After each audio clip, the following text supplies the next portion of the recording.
Здравейте и добре дошли в моето видео, в което ще ви пренеса в част от книгите, които вече съм прочела. Една, които две чета в момента. Трета предстои да започна всеки момент, едните дни. И затова реших това да бъде един рейдинг блог, който може би ще бъде малко така по-дългичък. Ще видим какво ще се получи в крайна сметка, защото наистина имам време да обърна малко повече внимание и на канала, и на книгите. Затова съм подхванала 2-3 едновременно.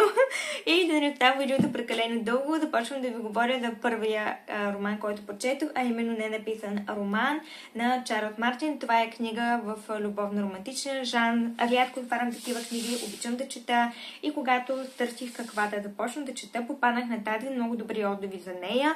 Това не е специфичен, типичен любовен роман. Има някои холивудски неща, които не ми допаднаха, като например факта, че нашата главна героиня е холивудска актриса, която е супер мега красива, преуспяла, богата, има супер имоти, коли, нали, на върха на славата си, печелила е 3 Оскара за главни роли и в един момент обаче нещо се случва, тя прави втори опит да се самоуби и тогава се пресичат пътищата както нейния, така и на другия главен персонаж, видно от корисата, Питър, който също витае някаква мистерия от неговото минало и въпреки, че в заглавието е посочено, че една жена, която бяга от миналото, един мъж, който се крие от бъдещето. Всеки един от тях има минало и нещо се е случило в миналото, за да стигне до крайното решение да извърши подобен акт, макар и неуспешен. Но защо е неуспешен? Защото се намесва един друг персонаж, който не е главен, но който се превърна в любимия ми персонаж. Това е едно отче, което... Нещото, което много ми хареса в този роман, бяха диалозите, особено с отчето, мега забавни, интересни, мъдри, но най-вече и диалозите между Питър и Кейт Куин, главната ни героиня, добре да кажа името, тъй като тя е като тайфун. Мисля, в един момент, дали може би професионално изкривяване, не можеш да разбереш кога, в какво настроение, каква роля ще играе. Смисъл, дали ще бъде забавна, мила, истерична и така нататък. Тоест, книгата на пластове постепенно, че писателя успява като пластове да разгръща, да ни запознава с миналото на главните герои, какво ги е довело до това тяхно решение, защо са станали такива каквито са, защо крият една болка, с която се учат да живеят, ще могат да живеят с нея, какво точно се случва в края на романа, успяват ли да достигнат до същинската си същност, а не до някаква роля или до маска, и да излязат отново в светлината на прожекторите, тъй като всъщност Питър е отшелник. Той буквално е отшелник, живее на лодка, храни се с това, което лови, смисъл занимава се с риболов. И отново казвам, специфичен, интересен, нетрадиционен любовен роман, защото ако търсите еротични сцени и секс, тук няма да ги намерите. Няма никакви. Тук има едно... извън рамките, не знам дори вселенско, нашите герои се обичат, но не по този класически изхабен от филми, романи, любовни, съвременни тръпка. Те те опознават един друг, опознават слабостите си, опознават болките си, опознават тревогите, загубите и това познанство, което имат те, не е... То е, как да ви кажа, космическо. Не е плътско. То е извън рамките на всяко едно плътско удоволствие. То е на светлинни години. И затова този роман наистина е различен, интересен, забавен, но както може да ви накара да се смеете в диалозите, така може да ви разстрои и да пороните някоя друга сълза. Така че горещо ви препоръчвам, ако сте любители на жанра, да отворите тази книга и да я прочетете. Сигурна съм, че ще ви увлече, защото е динамична, интересна и ще я прочетете за ден, всъщност 2 дена, 3 най-много. Както знаете, съм си обещала в книжните предизвикателства да чета повече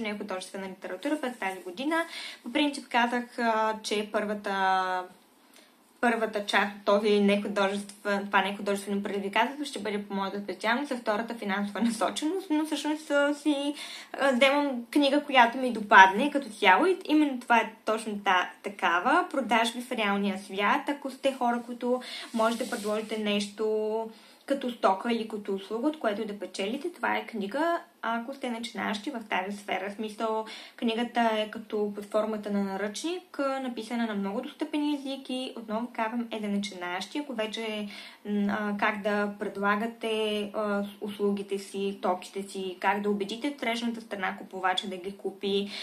Много това, което ми харесва в тази книга е, че Саймън Хезелдейн, който е писателят на книгата, ви дава ценни съвети като това да влезете в обувките на човека от среща, т.е. да разберете с какъв бюджет вашия купувач, предполагам, разполага, какви тревоги има той, може ли ви да му помогнете да се пребори с тях и по някакъв начин да сведете до минимум тези тревоги, т.е. да не гледате само единствено вашето удовлетворение като продавач, а да въздействате на купувача по начин, по който една връзка, която не всеки ще ви научи на тази връзка. Защото, на крайна сметка, идеята не е само да продадете нещо, а и да създадете клиенти, които да ви търсят отново. Така че тази книга е точно такава. Четете бързо, отново казвам. Да свалим ръкавиците, всъщност е под заглавието на книгата. Интересна е, лека, приятна, бърза за четене на издателство Изток-Запад. Страниците, секунда само да ви кажа колко са, 200 страници почти, плюс-минус там няколко отгоре и затова наистина ви я препоръчвам, ако обичате да четете такъв тип литература. Следващата книга я започнах, защото видях Стефи, че я показа и в същото време, слушайки историята, за която тя разказва за книгата, си казвам, това е история, която съм гледала. Сетих се за заглавието, сетих се за филма и понеже съм гледала филма, но не съм чела книгата, реших, че е крайно време да прочета книгата и всъщност да направя едно от тези ревюта, които знаете, съпоставям книгата и филма. И както виждате, това е старото издание. Стефи ни показва новото, което е на издателство Кръг и с много интересна, нова, атрактивна колорица, която, честно казвам, може би бих искала да притежавам в библиотеката си, но тъй като все още чета книгата, не съм я завършила, стават ми ето толкова. Може би днес ще я приключа и ще се включа да ви споделя крайните си впечатления за тази история. Накратко, Хана е нашата главна героиня, която е на 36-7, когато се среща с 15-годишният ни главен герой, който се влюбва в нея. Книгата е написана в аз-форма от гледната точка на момчето, което е тинейджър, както знаете. Всъщност тя е неговата първа любов и в интимен план. Още в началото на книгата, както и във филма, честно казано, у мене остава чувството, което все още не мога да преценя дали тя, тъй като е по-голяма, по-зряла, по-интуитивна, не се възползва от него и от неговия младежки вид и неговата неопитност, не само в интимен, но и в житейски план.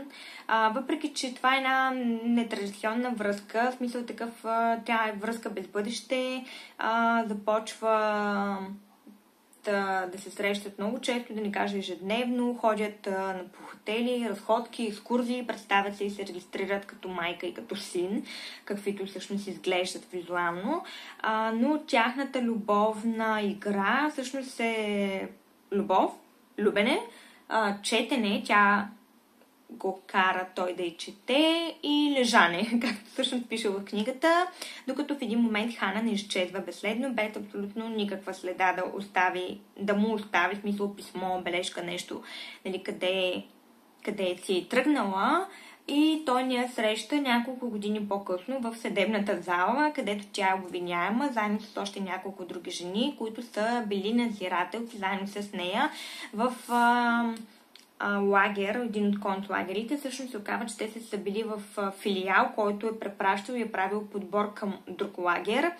И така, книгата, това, което ме провокира, освен, че нали, съм гледала филма, нали съм чела книгата, да я взема и да я прочета, е факта, че Бернхард Шлинг, т.е. авторът си, освен, че е немец, германец, е и професор по право.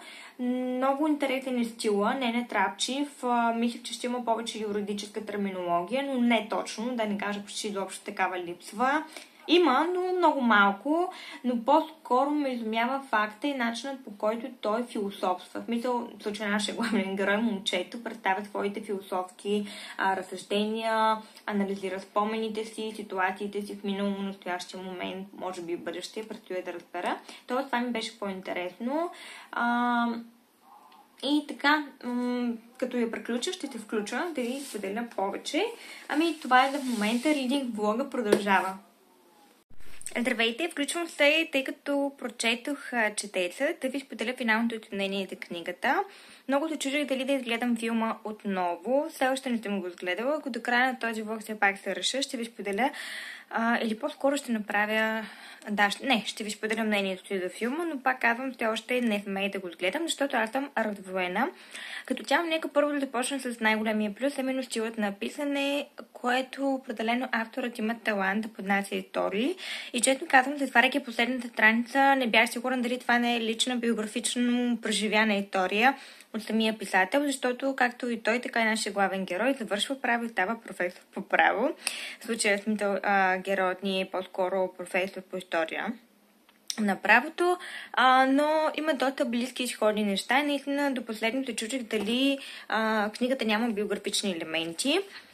Така че стилът на писане е много фин, много деликатен. Историята е така поднесена леко, без излишен драматизъм, но като цяло животът и на двамата ни персонажи е драматичен.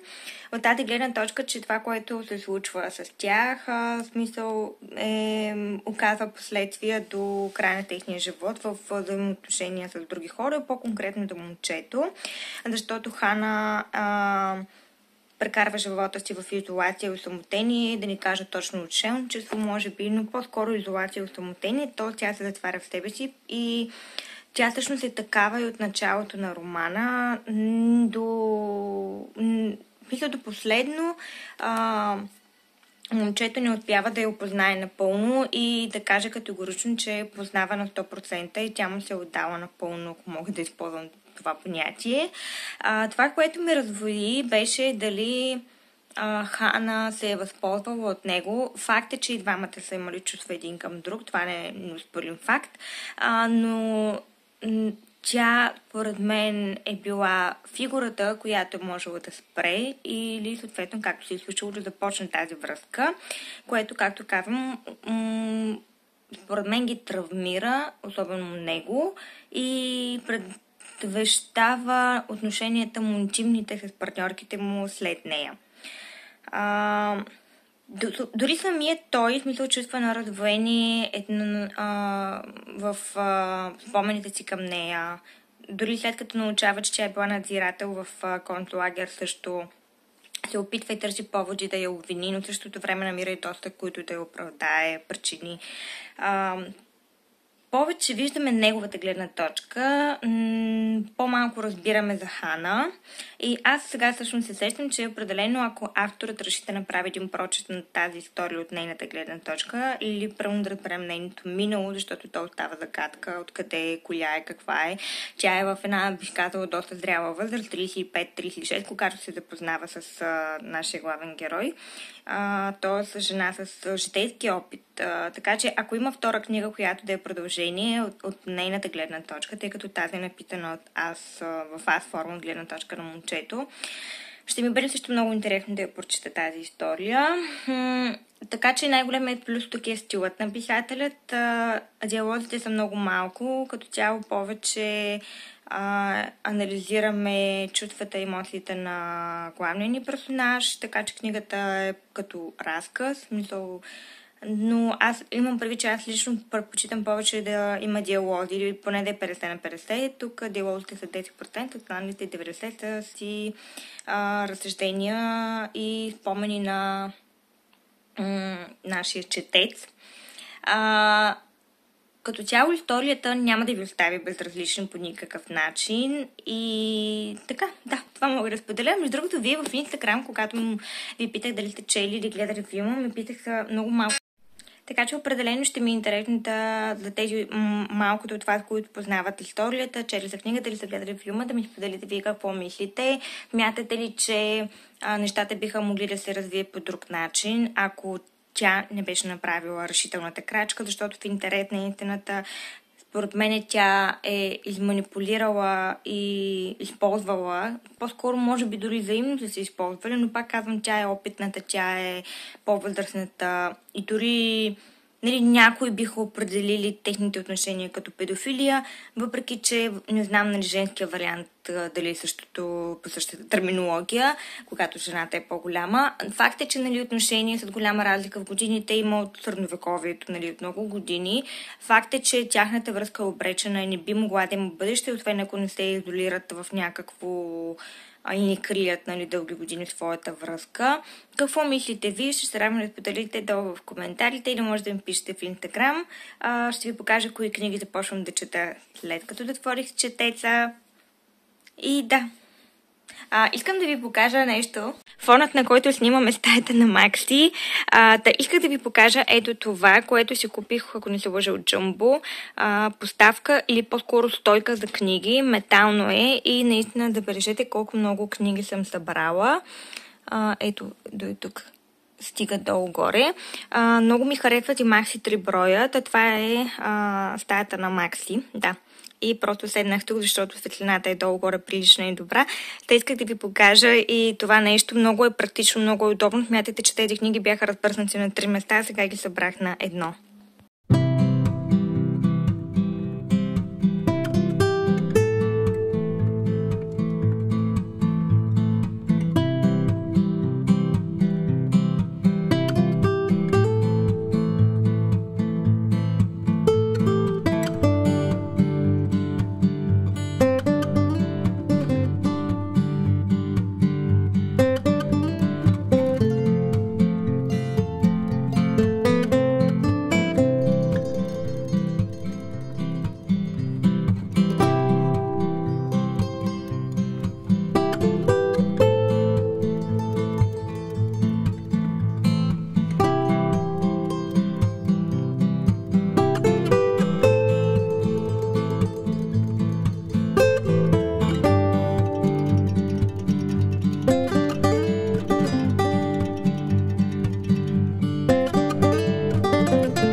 Включвам се, защото успях вчера да прочета за няколко часа буквално книгата на Харолд и Мод, книгата на Колин Хигинс, всъщност каквото е името на писателя. Първо искам да похваля книжното тяло, което е изключително красиво, оформено и няма както да ни кажа името на дизайнера на тази прекрасна корица, а именно Виктория Видевка, която се изправила много добре. Просто погледнете, наистина много цветна, много ярка, много ексцентрична, пъстра, е корицата, каквато всъщност е историята в този роман. Светлината тук не е много добра, но просто след малко ще ви покажа орхидеите на баба. Нека те пак да ви кажа повече за тази книга. Определено не мога да кажа, че вау. Чела съм вече нещо подобно и това е Утешението на Ангела. И още до те години ще видите снимка тук на една книга на издателска къща Барт. За тези две книги говорила Стефи. Аз съм чела Утешението на Ангела, Харолд и Мод също ми така привлече вниманието, след като Стефи я показа и нея. Какво е общото между тези три книги, освен двамата ни главни персонажи, които са пълни противоположности като възраст и отношение към живота, които единия винаги е млад, около до 19 години. Другият персонаж, както и тук, винаги е възрастен.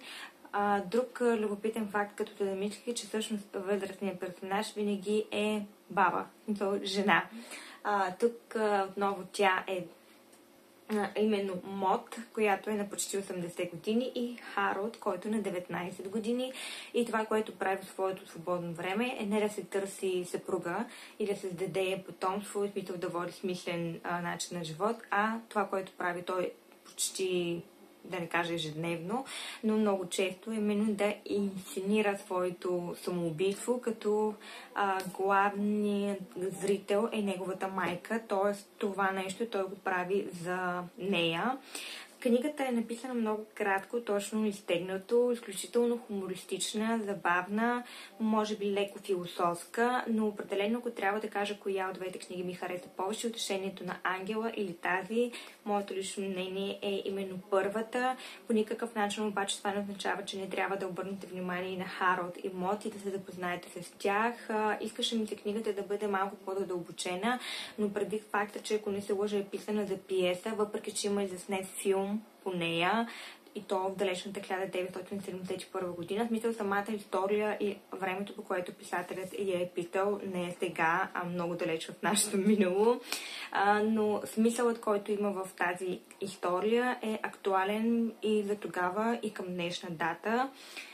И така те се запознават, Харолд и Мод, и всъщност бабчето е супер пълна с живот, енергия, кара кола, в смисъл начините, по които реагира на ситуациите, които излиза като супер невинна жертва, са страхотни.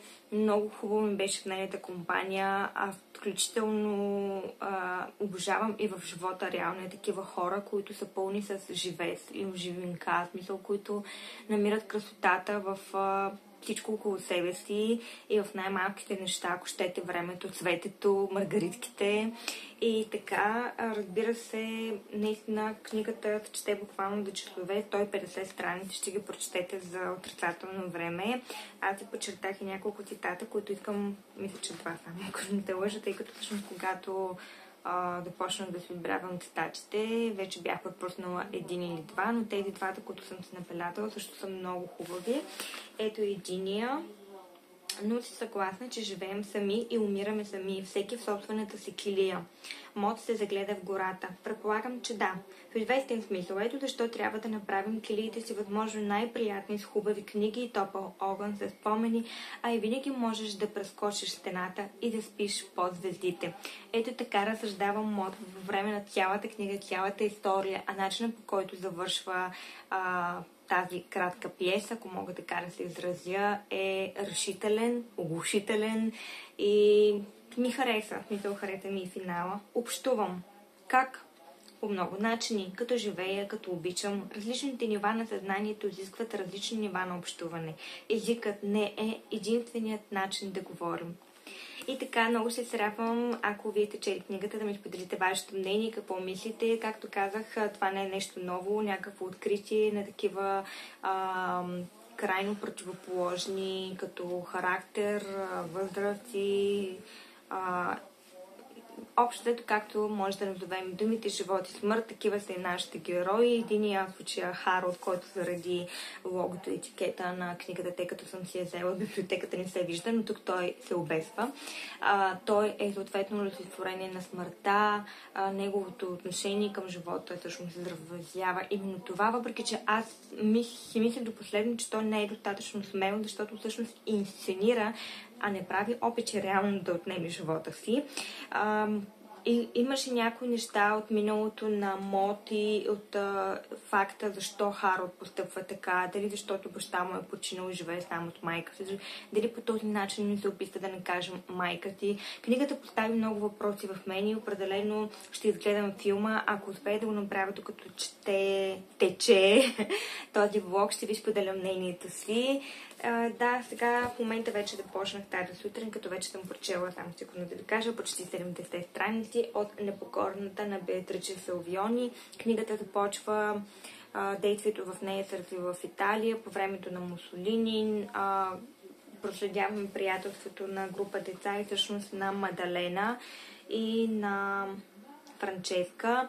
Мадалена, мисля, че от бедно семейство, докато съответно Франческа от по-заможно и богато семейство, баща има фабрика, Мадалена и е поставен етикет от възрастните най-вече, че е злосторница, носи нещастие след себе си, съответно всички я отбягват, но децата са си деца и всъщност в момента в началото именно чета точно за този детски период и повече ще ви кажа по-късно, когато продължа и стигна поне до половината в парка. Всъщност забравих да вметна, че аз се намирам в Павликени при баба и дядо. Показвала съм ви преди цветята на баба, прекрасните орхидеи, сега ще ви ги покажа отново и всъщност, тъй като времето днес е чудесно, след обяд, сега отиваме на обяд всъщност до една местност, която ще ви я покажа. След обяд ще бъда в парка и ще чета навън, нещо, което много обичам да правя. И това е от мен за Харолд и Мод и Непокорната.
Кадрите, които видяхте, са от комплекс Айките, който се намира на около 40 км от град Павликени.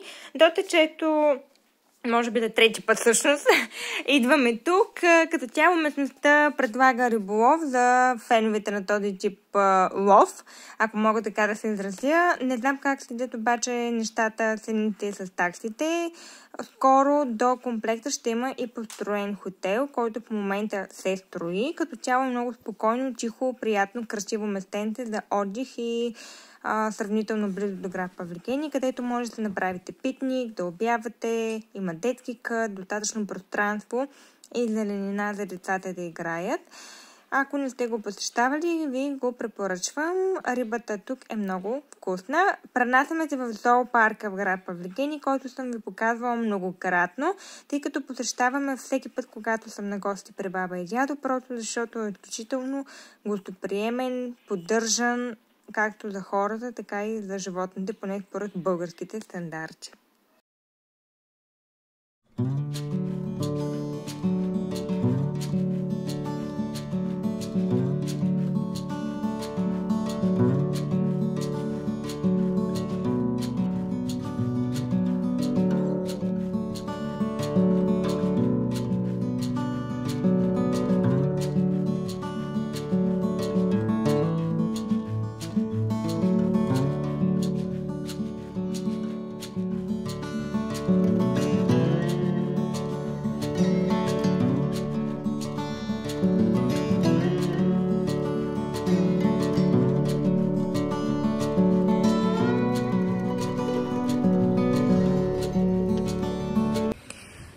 чета в момента и докъде стигна, както ви показах в началото на днескашния ден, пореден.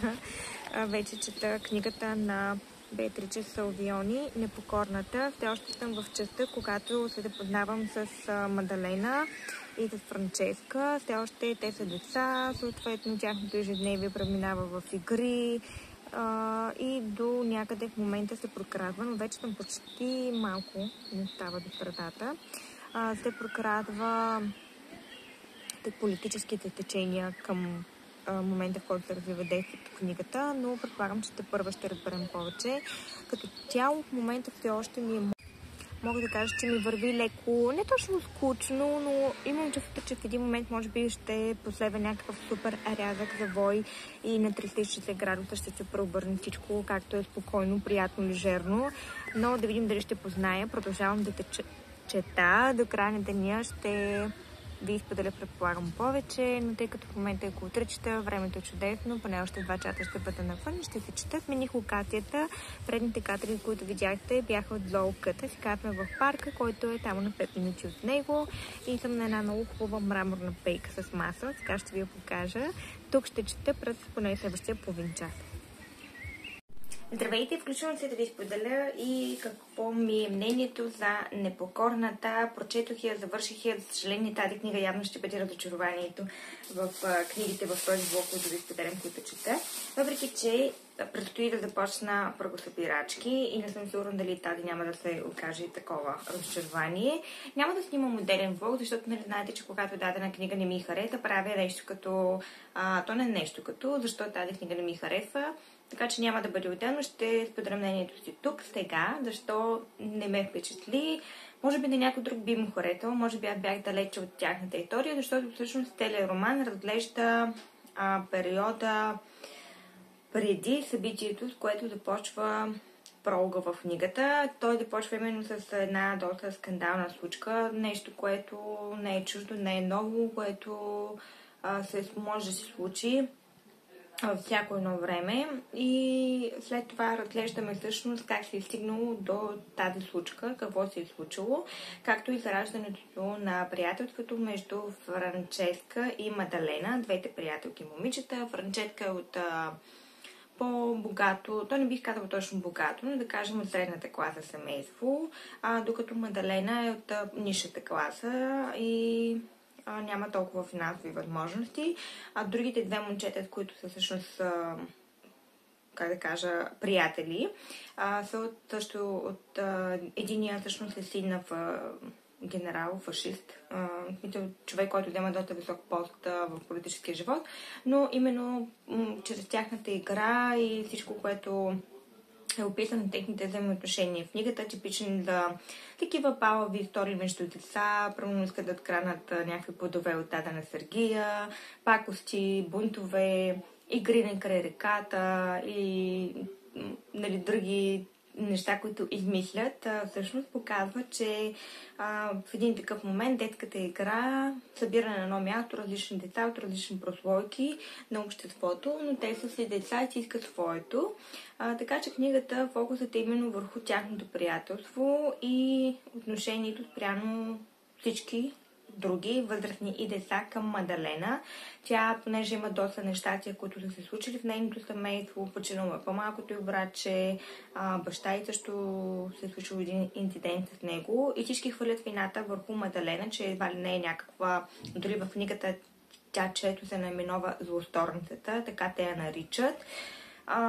И през цялото време аз чаках да се случи нещо по-драматично или по-скоро начинът, по който започва книгата пролога, всъщност какво се случва след това, а всъщност ние проследяваме какво се е случило преди това. И нещо, политическата нишка, която също очаквах да бъде по-развита в книгата, по-скоро се загатва за някои неща по времето на управлението на Мусолини, но нищо повече по-конкретно. Да, това е художествен роман, да, това е история, но аз наистина съм чела и други такива книги, които се преплитат. Особено сега се сещам за Изабел Аленде, която това е запазена марка в нейните книги, в нейните истории. Тя винаги да вкарва политическа нишка, най-често за своята родина, но винаги присъства нещо и то в такава степен, че включва доста факти, които научаваш и са ти интересни и ти събуждат любопитството да потърсиш още информация. Това ми липсваше тук. За съжаление, аз по принцип на издателство Обсидиан съм чела малко книги, но тези, които съм чела преди тази, винаги са ме впечатлявали много, винаги са ми въздействали много, винаги са били драматично наситени, особено когато историите са конкретно за някакъв политически времеви период, който е бил драматичен. Но тази книга не се оказа моето четиво. И така, общо взето и просто може би мен не ме грабна като читател, може би аз съм далеч от детските игри и забавни моменти. Полуката като цяло, която може да се изведем и всъщност завършва по този начин в книгата, е да не мълчим, да не затваряме очи и когато има нещо, което е нередно да се случва, независимо в коя сфера и какво, не трябва да премълчаваме, а трябва да се чуе нашия глас. Независимо колко е незначителен той, независимо дали пълно имаме някой зад гърба си, който може да ни подкрепи или не. Важно е да се говори, когато има проблем. Това е поуката от тази книга. И прочетох и една книга на издателството къща Колибри, която такава за мен е гробница и всъщност е втора книга, дори по начина по който завърши съм сигурна, не съм търсила информация, дори може да е издадена вече, да има и трета книга, тъй като годината на издаване е доста стара. Смисъл, това не е нова книга, 2014 година е издадена тази книга. Първата ноти заглавието Мъжът от съседния гроб и всъщност ни да познават с нашите главни персонажи, които са Бени и Десире. Десире е името на жена. Бени е млекопроизводител, т.е. има ферма за крави, сам обслужва и се грижи за цялата ферма, няма възможност да наеми работници. Действието се развива в Швеция, т.е. с не бих казала точно типичният за шведите характер, защото всъщност книгата като цяло, тази говоря за втората част, защото аз почнах отзад напред, е всъщност един сбор от проблеми, които се срещат в всяка една националност. А именно какво се случва, когато дойдат децата, станем родители или пък те дойдат едно след друго, както се случва при тях двамата. Всъщност в тази втора книга ние проследяваме техния семейен живот, когато вече са станали родители. Много така приятен е стилът на писателката, която Катарина Масети, в чието стил, разказвайки тяхната история в рамките на грубо около 5 години, в което се развива действието в книгата, се лее, т.е. един такъв приятен, лек стил, изпълнен с премеждия, трудности, характерните особености на семейния живот, отглеждането на децата, трудностите в работата на Бени, проблемите, които те срещат помежду си като двойка, вече като родители. Много интересна, между другото, корицата на книжката. Но особено последните страници и особено финала на книгата оставя едно чувство в мен, че някакси Десире, жената, прави много компромиси за връзката със себе си в тяхната връзка. Някакси книгата много добре показва с техния семейен живот, как в случая, че жената, когато си остане вкъщи по майчинство, не означава, че е отпуска, не означава, че няма работа, не означава, че си пие кафето по цял ден, и особено когато има 3 деца на главата, евентуално четвъртото е на път. И тези 3 деца са породени, буквално, за съжаление, наистина вече в края на книгата, колкото и да имаш едно чувство приятно такова на хумор, с което е написана, в края на книгата аз съжалявах Десире, защото тя наистина беше направила много компромиси. И колкото и хубави цитати, даже не съм го подчертала цитатите, да имаше книгата за това, че децата са най-правилните избор, нали, да ги родим, да ги отгледаме. Аз, затваряйки последната страница на книгата, ти казах, тази жена, тъй като самата тя осъзнава, че и е трудно, не може да се справя, не получава помощ от Бени, не защото той не иска да й даде, защото той работи там във фермата, получава евросубсидии, и обаче няма възможност да наеми работници. В края на книгата те вече са буквално на ръба на финансова криза. Не са сигурни дали ще могат да осигурят нещо на децата си. Не говоря за материалност от към имоти, въобще образование и, нали, първо на масата да има всичко като храна. Дори най-простия пример се казва, че те дори нямат възможност да отидат на зъболекар, не са ходили с години, поне последните 5 години не са ходили на зъболекар. За това става въпрос. И наистина казах тази жена, действието на книгата, се замислих, няма година, в смисъл кога се развива, не се развива преди 5 века. Тази жена е имала и би трябвало да има възможност да ползва някакви противозачатъчни, тъй като дори се казва в книгата, че всъщност мисля, че втората и третата бременност са станали, втората със сигурност така изневиделица, просто виждаш, защото те и без това не могат да се осъмочат с 2 деца породени. Обаче една бъдни вечер виждаш, че децата са спали рано, те се възползвали от този момент и опа забравили да ползват предпазни средства. И тази жена буквално на ръба на силите си. Тя не страда от следродилна депресия, тя просто и да иска, има нужда от помощ, не може да се организира, в смисъл домакинската работа, ходи да пазарува с 3 деца, носи тежки торби, да наготви, да има закуска и така, и така, и така. Забравих да кажа каква е нейната професия. Десире е библиотекарка и всъщност преди първата си бременност или между втората се взема за задачата и проекта да реализира нещо като филмов фестивал, ролеви игри с детски градини и училища. Тя определено обича работата си, влага страх в нея и както може би много майки, включително и аз ще я разбера, на работа си почива от домакинския живот и от децата. Може свободно, както дори посочено в книгата, да отиде до тоалетна, да говори с колегите си за своите интереси, да бъде женствена, да бъде красива, да се нагласи. Докато вкъщи, нали, всички се знаем как се обличаме, не се грамираме, нали, просто да с 3 деца на главата, нали, много трудно, ако нямаш помощ от страни, а Десире няма помощ от страни. Те случаи двамата нямат, нали, прямо баби, лели, детегледачки, какво остава, те не могат да си наемат работници за фермата, а какво остава да си наема детегледачка. Като цяло, дали ви препоръчвам книгата? Да, има едно леко тънко приятно чувство за хумор, но определено накрая съжалявах, отново казвам, нашата главна героиня за това решение, което е взела. В смисъл, колкото и да обичаш човека до тебе, според мен наистина трябва да седнете и да си поговорите, можете ли аджаба да осигурите нещо, когато създавате поколение, нали, говоря за 2-3 плюс нагоре деца. Можете ли да им осигурите на тези деца не само възпитание нужното, но и образование, някаква основа, която те да тръгнат. Защото Бени, разбира се, той е някакси от по-старото поколение, когато семействата са раждали по много деца, за да имат работна ръка. Той казва, колкото повече, толкова повече, по-добре, ще има работна ръка, ще има кой да ми помага. Това е факт, но тези деца ти не ги раждаш да ти бъдат роби. Не ги раждаш, защото те могат да не искат и да нямат твоите интереси и това, което ти обичаш да прави в случая фермата, както дори и Десире, въпреки че тя му помага доста. Аз това казвам, тази жена се трансформира от една библиотекарка, красива, елегантна, живееща в градски начин на живот в апартамент. Тя отива да живее на село, в краве ферма и почва да чисти на кравите, да ги храни, да ги дои и всякакви такива неща да прави. Там, дето не се качва на трактора, нали, това няма възможност да прави, но всичко друго във фермата, нали, фермерската работа и както тя казва, това е робски труд. И това е точно така.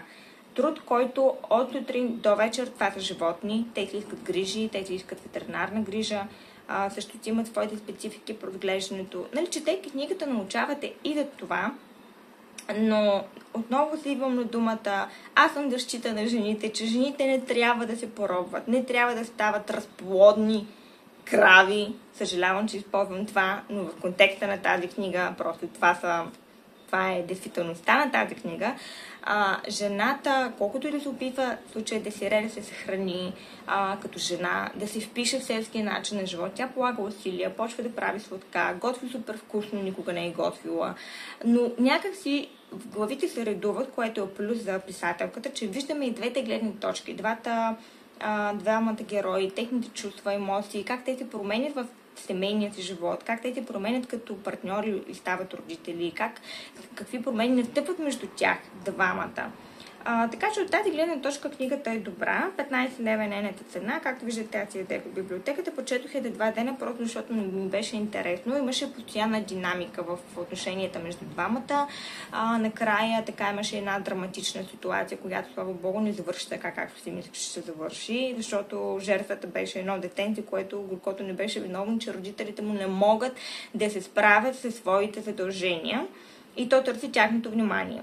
И така, това е за тази книга. Наистина, чудя се, ще потърся дали има трета част, ако има и открия, ще ви оставя снимка тук, дали да я прочета, дали всъщност ще е последната, ще се поробя да потърся тази информация. Ако сте чели някои от двете поне със сигурност книги, първата и втората част на тази история на Бени и Десере, ще трябва да ми споделите вашето мнение, какво е, що е, какво мислите, като мен ли мислите или не. Не казвам, че не подкрепям раждаемостта, напротив, за съм. Но когато ставаме родители, ние трябва да си дадем сметка какво може да дадем, какво можем да се справим, имаме ли помощ някакво от страни. Както казвам, нашите главни персонажи, за съжаление, нямат. И за 5 години тази жена ражда 3 деца, връща се на работа. Между другото, доста бързо се връща. Може би с първата година явно се връща в библиотеката, но тък му почва да развива своя проект, за който ви споменах и опа и във второто. И после става един тотален хаос, който описвам в последните 3 страници, че тя не е шива. Не тази жена, нали, първото в един момент с 2 породени, трето току-що родено, значи едното е на 2 години, другото е на 1 година, другото, третото е току-що родено, тя може би е бременна с 4-то. Ще приключа това видео с 2 книги, които прочетох и които страшно много ми харесаха и искам да ви говоря за тях. Даже ми се искаше по-скоро да ми направя едно индивидуално видео, но предполагам, че това ще бъде по-гледано и затова ги включвам тук, а именно тези 2 всъщност, секунда само, ето тези 2 прекрасни книги. Това е Летисия Колумбани, като тази писателка. Аз първата книга се запознах с Плитката от издателска къща Прозорец. Ето тази книга аз не притежавам и прочетох през 2020 година. Тя има своето самостоятелно ревю в канала. Линк към него ще оставя долу в описанието. Нейният стил, както виждате, е кратък, ясен, точен и категоричен. Специфичното е, че тя пише за Индия. Дори мисля, че и тук също, да, и в тази книга действието се развиваше в Индия, в Върчилото също се пренасяме в тази страна, където проследяваме една много важна тема, а именно образованието. Това, което ми хареса тук в Върчилото е, че определено има градация в начина на пресъздаване на реални, то не е събитие, бих казала, реалните неща, свързани с образованието, кастите, обществото, бита и всичко в Индия, вплитайки го в нишката на историята на нашите 2 главни героини, а именно Лена, която е французойка и решава да предприеме едно пътуване до Индия, тъй като е претърпяла една загуба лична, която иска да се съвземе и съответно решава с тази цел да предприеме това пътуване. И Лалита, едно момиченце, което се труди и работи. Тя е далит. Далитите, това са така наречените недокосваеми вид каста, най-долните в иерархията в Индия, които примерно са лишени от всякакви права, не се считат за човешки същества, смятате, че те, ако докоснат цвете или растения, то ще увяхне. Толкова, нали, са бедни и дори не им позволяват да сядат в ресторанти, отказват да ги обслужват, нямат достъп до образование. Лолита е от този вид каста, тъй като нейните родители са били изключително бедни. Много темите, които са засегнати тук, особено тези за образованието, са наистина много важни, научих интересни неща, които по-скоро са ужасни. Интересни от факта, че не съм чела толкова книги, свързани с Индия и всъщност сега се връщам назад. Една книга, също имам ревю за нея, Децата от Худ пазар или нещо подобно беше. Тя също има своето ревю в канала, също ще има линк долу. Там също главните ни персонажи бяха деца. Също беше засегната темата за мезелията, за нещетата, за лошите хигиенични условия. Но тук основна водеща тема е именно образованието. Много добре авторката преплита историите на Лена, на Лалита и на другите персонажи в книгата. Аз съм си избелязала само един цитат, сега се сещам за още един. Горещо ви препоръчвам да прочетете тази книга. Тя е излезе тази година, даже наскоро, преди няма и месец-два. Върчилото на Летисия Колумбани, която наистина, отново казвам, страхотна история, по страхотен начин, кратко, точно, ясно, без прекалено, без никакви излишни неща. И както виждате, обема дори няма 200 страници, 182 страници. Корицата е изключително красива. Цената е 15 лева за тази цена.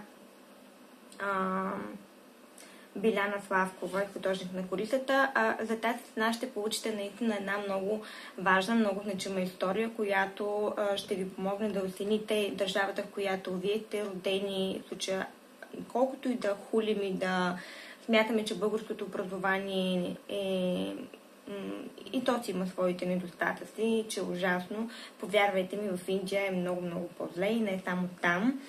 Много се радвам, че прочетох тази книга. Много съм щастлива, че така ме развълнува и ме разчувства. Много се надявам не само нашата главна героиня Лена, но и други, които са се захванали с подобни мисии да въведат образованието в най-бедните касти, най-бедните райони, не само в Индия, която да е друга държава, имаме други държави, разбира се, в други континенти, които също много деца са лишени от достъп до образование, не могат да четат и да пишат и се използват като работна ръка в най-тежките условия на труд, плантации, в полета, като сервитьори, биячи и така нататък.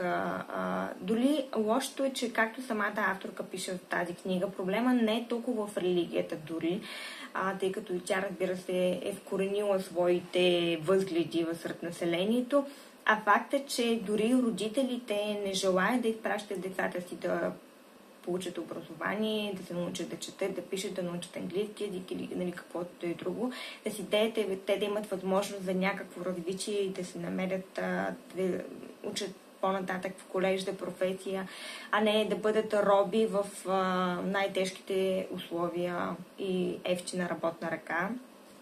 Така че книгата определено е много значима. Така бих го определила. И всъщност цитата, който ще ви прочета, се отнася именно за всичко това, което до момента ви споделих. Да се родиш момиче тук. Това е проклятие. Дискриминацията започва още от раждането и се възпроизвежда поколение за поколение. Да държиш момичетата в невежество е най-сигурният способ да ги подчиниш, да сложиш намордник на техните мисли и желания. Като ги лишаваш от образование, ти все едно ги вкарваш в затвор, от който нямат никакъв начин да се измъкнат. Така им отнемаш всяка перспектива, а знанието е власт, ключът към свободата. Този цитат ви казва всичко за тази книга, тъй като, както отново казах, нашите главни персонажи тук са жени, феминистка книга, ако мога да кажа, се изразя.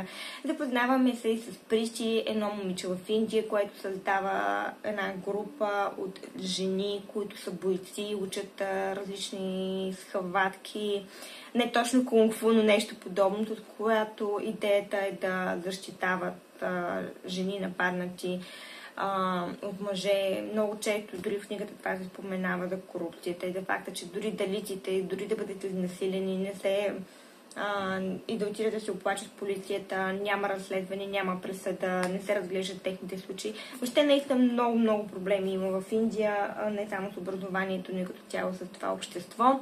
Така че горещо ви препоръчвам Летисия Колумбани и Хвърчилото. Няма как да не ви прочета всъщност и последният цитат,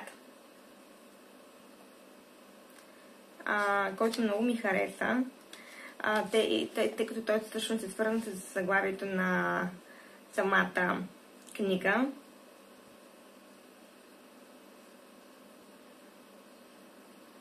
Нашите три главни героини, както казах, са Лена, Лолита, момиченцето и Прити, другата индийка, която се занимава с бойните изкуства. Живота се държи само на една нишка, на връвта на Хвърчило, в ръчичката на момиченце. Нишка, която сега свързва и трите. Другото беше, че дори много голяма част от родителите възпитават децата си посредством шамари, което, разбира се, скандализира Лена. Дори някои от родителите дават карт-бланш, когато децата са в училище, тя да ги образова и възпитава именно по този начин с шамари. И един от цитатите, който не съм си отбелязала, беше, че удрики едно дете, то губи доверието в теб за секунди. И това не е всъщност средство и начин за възпитание. Така, продължавам с другата книга, която е на българската писателка Бистра Величкова и се казва Ресто. Издателството Ерго, цената отново 15 лева, супер смешна цена. Книгите на издателство Ерго са много достъпни. Шрифта, книжното тяло и всичко е прекрасно. Едър шрифт, добра, в смисъл плътна хартия. Въобще отлично книжно тяло за тази цена. Тази книга е чудесна и много, много ми хареса. Тук са събрани, не знам точно колко като брой разкази, ако трябва да съм откровена. Всеки един от тях ми хареса. Не са... Само секунда, трябва да ги преброя. Но всеки един от тези разкази е пропит с българщината, с нашите ценности, с нашия начин на живот, с нашите мисли. Много голямо... Някои от тях са свързани с... не с комунизма, но в смисъл с тези години, когато, знаете, много често нашите баби и дядовци казват, по наше време еди си какво. Те са така една много голяма носталгия им липсва това време. Ние, в случая както и аз, всъщност съм родена след демокрацията, не помним това време и не знам как те са живели, но част от тези разкази ни показват именно техния начин на живот. Много хубава книга, много българска книга, много смислена книга. Има всичко тук. Има любов, има изневяра, има секс, има отношения между родители, деца, баба и внуче. Аз, честно казано, не разбира се, в една такава книга, където има разкази, винаги ми се открояват няколко, които ми се превръщат в любими, но ако трябва да съм категорична, принцесата, това е един от разказите в тази книга, именно между една баба и едно детенце, където тя му разказва приказка. Много, много хубав, много силен, много разчувствен разказ, ако мога така да го обобщя. Човек е мярата на нещата. Това е един разказ, в който виждаме един ученик, вече в зряла възраст, който среща своя пенсионирана учителка, която води своите внучета на изложба за динозаври. Тя вече е пенсионерка.